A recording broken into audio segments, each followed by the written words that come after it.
Kayaknya sih nggak bisa ya, soalnya gue tuh suka ngelihat WA, terus gue butuh informasi-informasi dari luar, jadi jelas gue nggak bisa tanpa HP. Emang kayaknya sih udah dari dulu udah pakai internet, jadi kan nggak mungkin juga lepas dari internet ya. Aku sih kayaknya bisa-bisa aja sih. Mungkin bakal nyibukin diri sama hal yang lain, kayak mungkin tidur atau lebih banyak aktivitas di luar rumah gitu. Jujur aku nggak bisa sih, karena kayak keseharian aku itu bergantung pada internet. Sebenarnya menurut aku pribadi aku kurang suka sih, karena aku lebih suka kalau misalnya liburan tuh mungkin kita bisa upload video di Instagram atau gimana gitu. Mungkin gue bakal cari kegiatan lain, kayak mungkin gue main bola kah atau apalah. Pokoknya gue harus alihin perhatian gue dari HP. Kayaknya nggak bisa deh, karena kalau liburan tuh kayak harus update sosmed gitu-gitu. Nggak bisa, apalagi kalau kita mau tahu info-info segala macam, kita butuh sinyal juga sih, apalagi buat komunikasi juga. Mungkin enggak ya, karena gue juga buka sosmed juga jarang-jarang. Nggak begitu sih, tapi kalau misalnya ada dan aku tertarik, aku akan ikut. Menurut gue sih nggak terlalu wajib, tapi kalau buat gue wajib.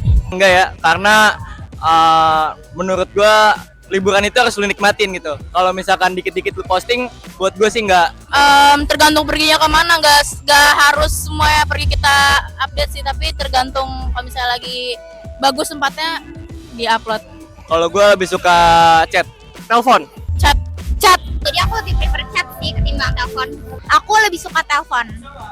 Enggak gue angkat. Enggak, gue bakal cari tahu dulu sebelum gue angkat. Aku pribadi nggak akan aku angkat. Diangkat dulu, kalau nggak jelas baru dimatiin. Gue kayak introvert. Orang-orang juga mungkin bakal bilang gue ekstrovert ya deh. Introvert, karena aku tuh kadang malu kalau misalnya ngomong depan banyak orang. Introvert, extrovert, Di belakang layar. Sebenarnya suka dua-duanya, cuman mungkin lebih ke belakang layar juga. di balik layar sih. Di belakang. Di belakang layar. Jujur aku agak malu ya. Enggak, gue gak berani. Gue nggak bisa kalau tanpa persiapan. Jujur aku nggak berani. Gue jarang banget pakai filter. Gue selalu natural aja gue. Enggak, gue gak pernah. Nggak sering-sering banget sih, aku hampir nggak pernah pakai filter di sosial media. Jarang sih. Sama, jarang. Aku sendiri lebih milih wajah aku ya seperti sekarang, karena kalau di filter tuh aneh gitu. Asli dong, gue kan udah ganteng coba, pengian dari Allah gitu. Yang sekarang aja sih. Sama sih, mendingan sekarang aja sih, nggak usah filter-filteran lah. Sih wajah yang udah di filter ya kak, karena kan itu udah versi terbaik kita.